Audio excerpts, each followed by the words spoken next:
اللہ رب العزت نے ہر انسان کو نفس عطا فرمایا، اس نفس کے اندر خیر بھی ڈال دی اور شر بھی ڈال دیا۔ چنانچہ علماء نے لکھا ہے کہ نفس کے 3 مرتبے ہیں۔ ایک ہے نفس امارہ، یہ سرکش نفس ہے جو انسان کو ہر وقت اللہ تعالی کی نافرمانی اور بغاوت کے اوپر اکساتا رہتا ہے۔ ان النفس لامارۃ بالسوء الا ما رحم ربی، یہ شیطان کا ساتھی، یہ شیطان کا ایجنٹ ہے۔ جو شیطان ہمارے دل و دماغ میں ڈالتا ہے، یہ نفس اس کو پورا کرنے کے لیے ہمیں ورغلاتا ہے۔ یہ ہمارا اندر کا دشمن، کہتے ہیں نا گھر کا بھیدی لنکا ڈھائے، یہ ہمارے گھر کا بھیدی ہے، یہ لنکا ڈھا دکھاتا ہے۔ ایک ہوتا ہے نفس لوامہ، گناہ تو کر بیٹھا پھر افسوس بھی کرتا ہے، مجھے ایسا نہیں کرنا چاہیے تھا، شرمندگی بھی ہوتی ہے، ندامت بھی ہوتی ہے، حسرت بھی ہوتی ہے، افسوس بھی ہوتا ہے، یہ نفس لوامہ۔ اور ایک نفس مطمئنہ، نفس مطمئنہ وہ نفس ہوتا ہے کہ جس کو اللہ کی فرما برداری ہی میں راحت ملتی ہے، وہ ہر وقت اللہ کی رضا جوئی کے لیے کمر بستہ ہوتا ہے، وہ اللہ تعالیٰ کی نافرمانی کے بارے میں سوچتا ہی نہیں، اللہ کی رضا والی زندگی کے لیے ہر وقت قدم بڑھاتا ہے۔ اس کو نفس مطمئنہ کہا جاتا ہے۔ یہ نفس مطمئنہ جن کو نصیب ہو جائے تو ان لوگوں کی زندگی شریعت کے مطابق زندگی ہوتی ہے۔ یہ اپنے اعضاء کی امانت کو اللہ تعالی کے حکموں کے مطابق استعمال کرتے ہیں۔ یہ وہ لوگ ہیں جو صحیح معنوں میں انسان ہیں۔ جیسے ایک مشہور واقعہ ہے، ایک نوجوان نہر کے کنارے جا رہا تھا، اس نے پانی کے اندر ایک سیب بہتا دیکھا، بھوک لگی ہوئی تھی، آگے بڑھ کر سیب اس نے کھا لیا۔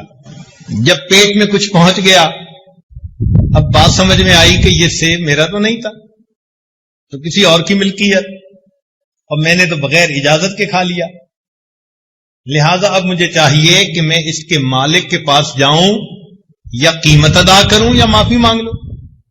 چنانچہ اس نے پانی کے اپوزٹ ڈائریکشن میں اپ سٹریم چلنا شروع کر دیا۔ آگے جا کر اس کو سیب کے باغات نظر آئے، ٹہنیاں نہر تک آئی ہوئی تھی۔ اس نے سوچ لیا کہ یہاں سے سیب گرا اور میں نے کھایا۔ باغ کے مالک کے پاس گیا، کہنے لگا میں فقیر آدمی ہوں، میرے پاس پیسے تو نہیں کہ دے سکوں، تو آپ برائے مہربانی مجھے یہ حق معاف کر دیں۔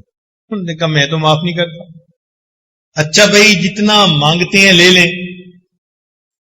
اس نے کہا ٹھیک ہے، میں ایک شرط لگاتا ہوں، اس کو پورا کر دو، میں معاف کر دوں گا۔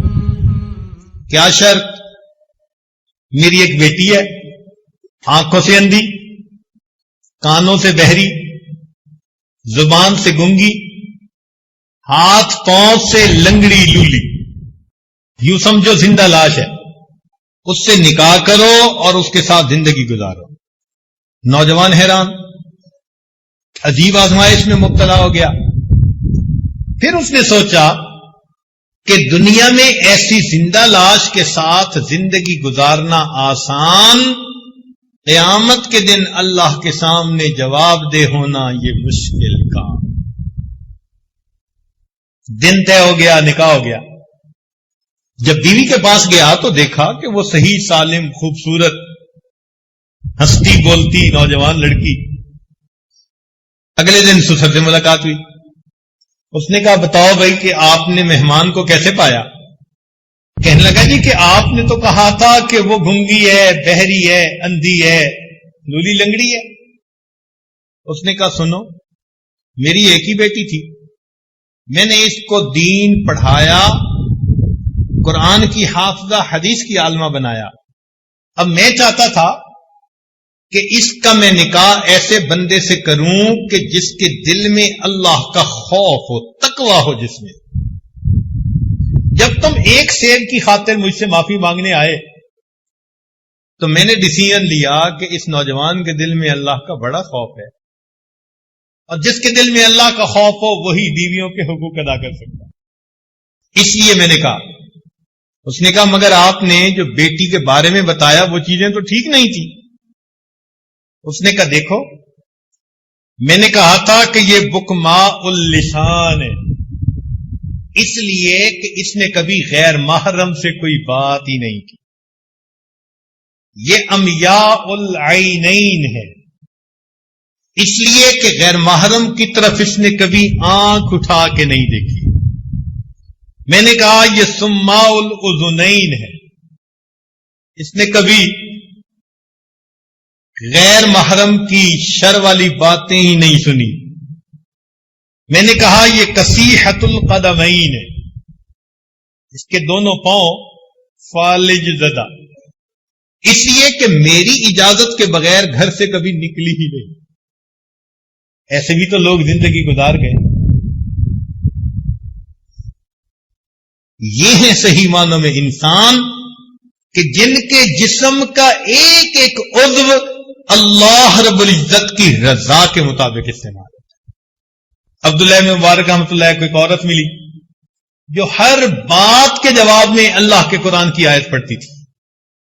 امام ربانی مجدد ثانی رحمۃ اللہ علیہ فرماتے ہیں اس امت میں ایسے بھی لوگ گزرے ہیں کہ ان کے گناہ لکھنے والے فرشتے کو 20 سال تک کوئی گناہ لکھنے کا موقع ہی نہیں ملا۔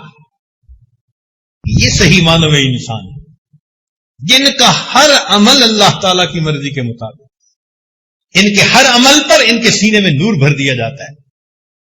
یہ ایمان کا نور، اعمال کا نور، یہ قیامت کے دن ان کے کام آئے گا۔